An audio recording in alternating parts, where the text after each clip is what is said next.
In this lesson, you're going to learn how rhythm is often the most overlooked aspect of improvising that bass players just kind of gloss over. Hi, I'm Luke from Become a Bassist, and in this lesson, you're going to learn how you can start using conscious rhythm to make your improvisation on bass way better without learning any new licks or scales or anything like that.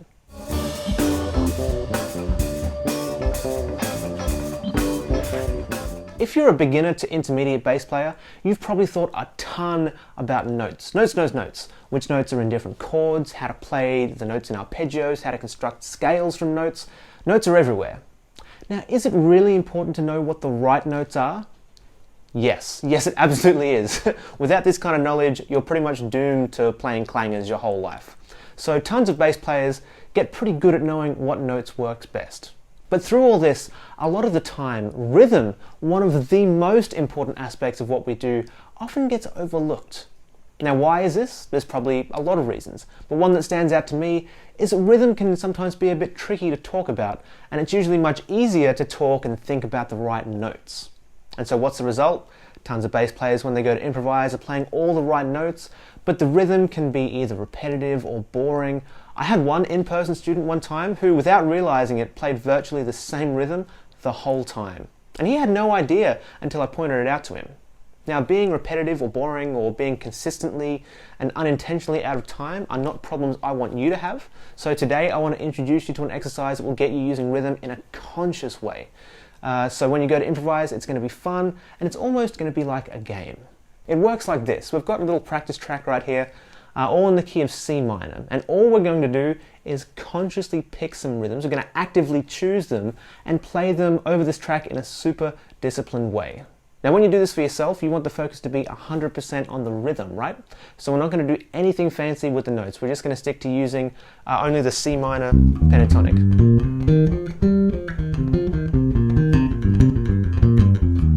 Now, if you'd be more comfortable using some other sound, like a major scale or anything else, that's totally fine too.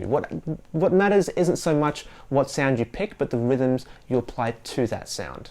So our first rhythm that we're going to consciously pick is just a full bar of eighth notes, followed by a full bar of rest. Then we do that over and over and over again. So here's our track right here. And our C minor pentatonic scale.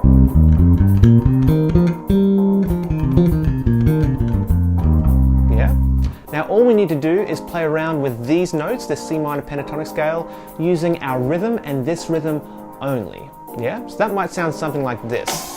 1 and 2 and 3 and 4 and rest. 2, 3, 4. 1 and 2 and 3 and 4 and rest. 2, 3, 4. Yeah? Let's take this rhythm and add some notes to it. 1, 2, 3, 4.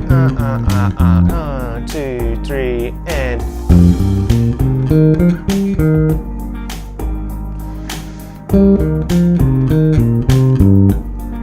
3, 4. Yeah? Now, this isn't particularly interesting yet, but at the moment we're just getting used to playing rhythm consciously. You may find that you want to land on beat 1 of the bar that's supposed to be all rest, something like this. You might go, 1, 2, 3, 4, 1, 2, 3, 4, 1, and playing a note right there on beat 1. Or you may start playing before the bar of eighth notes. Yeah? Now, if that's the case, that's totally fine. Chances are you don't yet have total control over your rhythm yet, and like I said, that's totally fine. We all want to get better and improve, right? That's exactly why we're here. So practice this. Get really good at knowing exactly where you are within the bar, that first bar of eighth notes followed by that bar of rest. When you are comfortable with this level though, you can step things up. And you can do that in a bunch of different ways. You can add in some new rhythms. For example, you might add in some 16th notes and use a rhythm like this. 2, 3, 4, ba ba ba ba ba ba ba ba. 1, 2, 3, 4, da da da da da da da da. Yeah, there's some more variety in there, and it's going to make whatever phrases come out sound much more musical. Yeah, it's not so monotonous. It's a bit more unpredictable. So let's try a few phrases with this rhythm with the track. Remember, we're going for ga ga ga ga da da da da. That works pretty well. Just going straight up the scale. 3, 4. That's okay. That's kind of cool. Okay, so cool.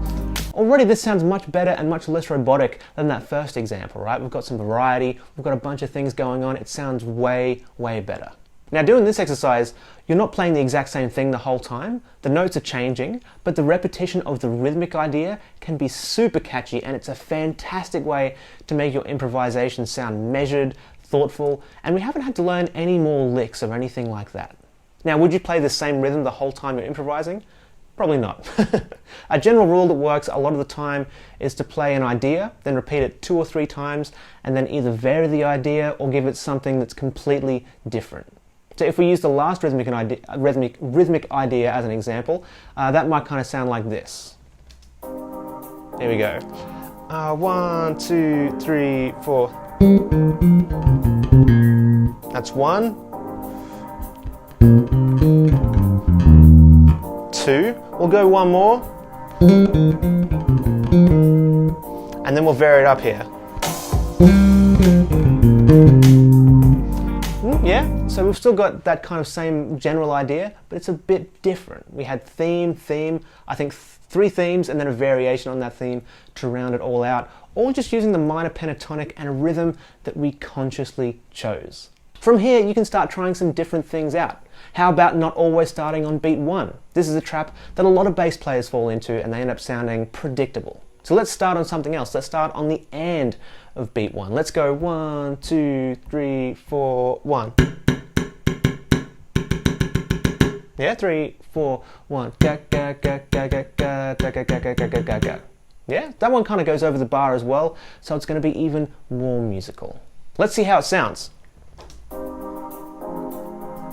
1, 2, 3, 4. That's cool. 1. That's kind of cool, yeah? We're not doing anything revolutionary here. We're just being conscious of the rhythms we're using, but it just works so, so well. 1. Something like that.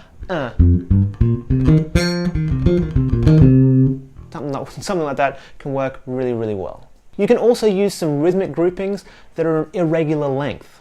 For example, if you used a rhythm that was 1.5 beats long and then repeated it, you can get all sorts of cool rhythmic effects that catch people's ears and make them pay attention to what you're doing. Now, for example, we could use this rhythm. 1, 2, 3, 4. 3, 4. 3, 4. Once again, it's 1.5 beats long, and when you repeat that kind of idea, it sounds super, super cool. Now with the track, it's going to sound like this. 1, 2, 3, 4. 3, 4. 3, 4. 3, 4. 3 and 3, 4. Yeah, we're getting all kinds of strong rhythms in unexpected places in the bar now. How cool is this? And it all comes from consciously choosing the rhythm that we're using. You can do all sorts of really cool things with rhythms if you just put a little bit of thought into exactly what you're doing. You can use some triplets, you can use rests creatively, you can mix up fast and slow rhythms. There's almost an infinite number of ways to put rhythms together, and so far I've just given you 4.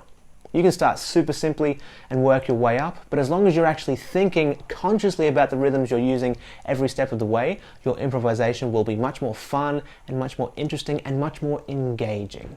Now, if this is your first video on this channel, please consider subscribing and take a look at some of the other videos on the channel. There's a ton of stuff in there to help you take your playing to new heights. And be sure to go to becomeabassist.com as well to get all sorts of goodies to help you along the way. Things like tabs and practice tracks for different things, as well as super helpful guides that simplify seemingly complex topics. Plus, it's always going to be a bunch of fun. One final thing before we wrap for today. This is very much an exercise. It's super useful, but still just an exercise. You don't want to be kind of practicing this kind of thing while you're playing with other people. You'll want to work on it by yourself outside of a rehearsal or a gig, and do it enough so that the rhythm naturally starts becoming a bigger part of what you do. Rather than trying to force yourself to do it on the gig, make that happen in the practice room. When you get to that point, these kinds of ideas will naturally want to flow out of you. Remember, you don't want to be practicing on the gig. To recap though, you learned all about how to consciously use rhythm to make your bass solos more exciting and interesting without learning any extra riffs or licks. You learned that you can do this by actually picking out a rhythm to use and sticking with it in a very systematic, very methodical way.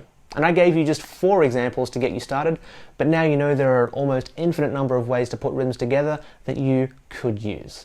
Thank you so much for watching. Once again, make sure to subscribe to the channel so you never miss another video, and head to the site if you want even more cool stuff. I'm Luke from Become a Bassist, and I'll catch you in another video soon. Cheers.